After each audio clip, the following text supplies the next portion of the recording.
Guitar tips, guitar tips, just the tips, just for you.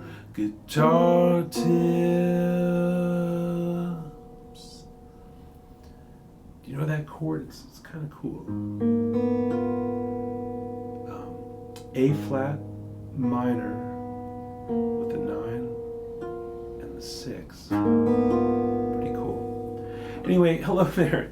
My name is Adam Levy, and if you are watching this, you are probably aware that this is Guitar Tips.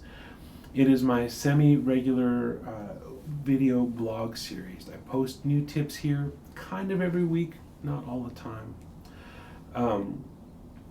But I do post new things here, and I try to be consistent-ish with it. If you like regimen, if you like things to be like, hey, it's Tuesday, I need the new tip, a good thing to do would be to go to guitartipspro.com. That's where you will find a slightly different series. This is Guitar Tips, that's Guitar Tips Pro. The Pro series, the tips are a little more in depth. I spend a little more time on each topic. There's different levels of subscription that you can get to. You can get in for as little as $5 a month. And as you go up, you get more stuff. You can get PDFs of the musical examples I play. You can get access to secret playlists that I create on Spotify, just the stuff that I'm listening to that I'm really excited about. You can get solo guitar arrangements. I create an original solo guitar arrangement each month. Recent ones I've done have been Because by the Beatles and Ugly Beauty by Thelonious Monk. Video coaching sessions. You send me a short video of something you're working on, and I'll send you a personalized video in return with some coaching, giving you some things to think about and practice, and ways to stay focused on whatever it is that you're trying to achieve. Full-length one-on-one lessons via Skype or FaceTime, or one-on here live if you happen to live in Los Angeles. All kinds of stuff is available there at Guitar Tips Pro. So in a sense, this Guitar Tips here is like the tip of the tip, you could say. So check it out. There's a link down below. It's called Guitar Tips Pro. I'm sure you will agree that it is a valuable thing to be a part of. Okay, so this week I want to talk about grooving, specifically on the lower strings, playing bass line kinds of things. One thing I notice is that guitar players who are used to soloing and improvising and otherwise jamming in the melodic realm, when they have to play something that's supposed to sit and settle like a bass line, like either something that you would play that acts as the bass, or something that you would, like in a case where you don't have a bass player and you're playing a bass line, or in a case where there is a bass player but you're playing the same thing. A lot of guitar players in the first 5-10 years of their development don't get the idea that grooving is its own thing. Just playing the right notes isn't grooving. That's just kind of programmatic. You play the right notes in the right order. I'm going to assume that you know how to play the right notes in the right order. But what this tip is about is not what notes to play or in what order to play them, but just how to groove. So I'm going to give you two examples. One is a kind of a jazzy walking bass thing. It's just a 2-measure pattern. I'm going to play it as it is, and then I'm going to break it down. So here it is as it is. It's a 2-bar thing based off of D minor 9. 1, 2, 3, 4.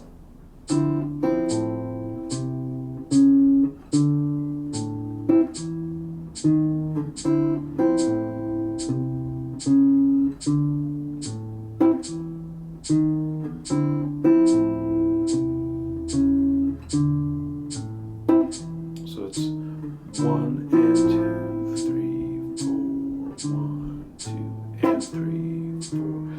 And all that stuff, the quarter note bass line should really just be consistent. Whatever's happening on top, the bass line shouldn't be adjusted to that. The bass line should be in its own thing, and the chord thing should be in its own thing.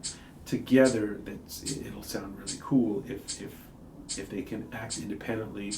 When it all comes together, it sounds good. So I'm gonna pick it up a little bit. Here's 86. 1, 2, 3.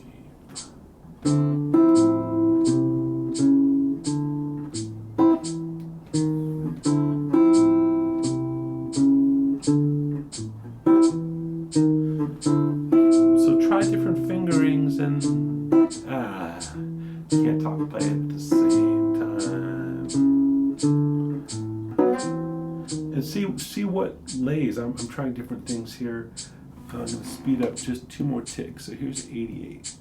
Here we go. 1, 2, 3.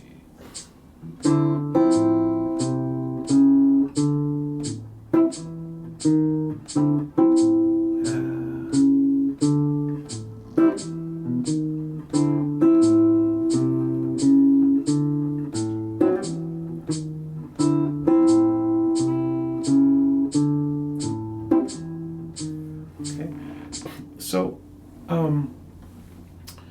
how did I arrive at that? On the downbeat of each bar, I want to play the root. The 5 is a good thing to play on beat 2 because it can bounce us back to the root. If you just wanted to do this, that'd be maybe a good way to start.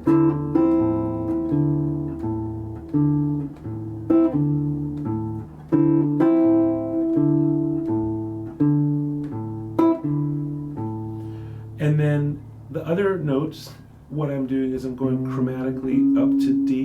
So I play root, 5, and then chromatically up to the D. And then in bar 2, that's the downbeat. So 1, 2, and then chromatically down to the D. So chromatically up, chromatically down. Okay, so let's look at one, and you could do other variations. You could do D9 or D major 9.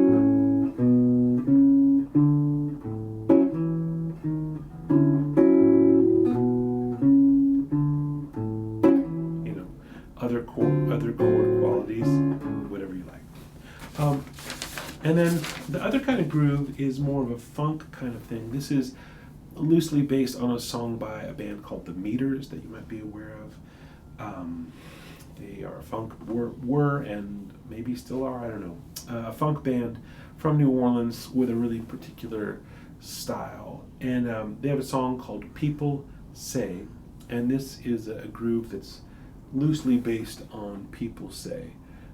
And this is a case where you would play with the bass player in the first bar. You're going to groove and play a line that's, you try to line up with the bass. And then there's a chord thing on top in the second bar. On top, I mean in the upper register. And that should have its own kind of swing to it. So listen to that. 2, 3, 4. Ah, that's too fast. Come on. So this is 102. 1, 2.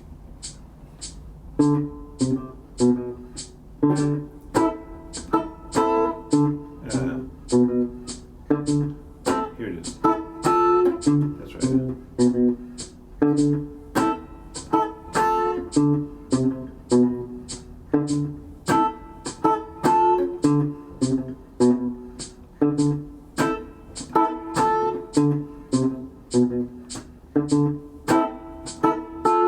So record that. You could record it on your phone, you could record it into a looper, play it a bunch of times, or if you have it on a looper, play it once or twice, and then try to jam along with it. Does it feel good? Does the bass line make you want to just like move? And does the chord thing sit in a way that feels good too? The bass line and the chord part may not necessarily have the same aspect of where they sit on the beat. Bass lines tend to be right on the beat or a little ahead. The funk guitar part could be anywhere you like it, but I won't say that there's a right or wrong place to place it, other than to say that it doesn't have to be on quite the same train as the bass line. So experiment with that. See if you can push the bass forward and the chords back, see what happens. Try vice versa, and maybe have the bass kind of on the late side of the beat and the chords on the early side. Try them both early, try them both late. Try making the bass line louder and the chord part softer. Try making the bass line softer and the chord part louder. Try all of the vices and the verses. You're a creative type person. Get creative. Experiment. Take this one little exercise here and make up 10 more exercises, right? So that's all the stuff for this week. Again, if you want to go deeper than this, you will want to then check out Guitar Tips Pro. Not just check it out, but actually become part of it. Subscribe, sign up, enroll, participate, patronize. You'd be patronizing me, but you're also patronizing yourself. You're paying forward into your future of being a better guitar player. Show up, do the work. There you go. 4 guitar tips in Los Angeles, California. I'm Adam Levy. Stay tuned and take good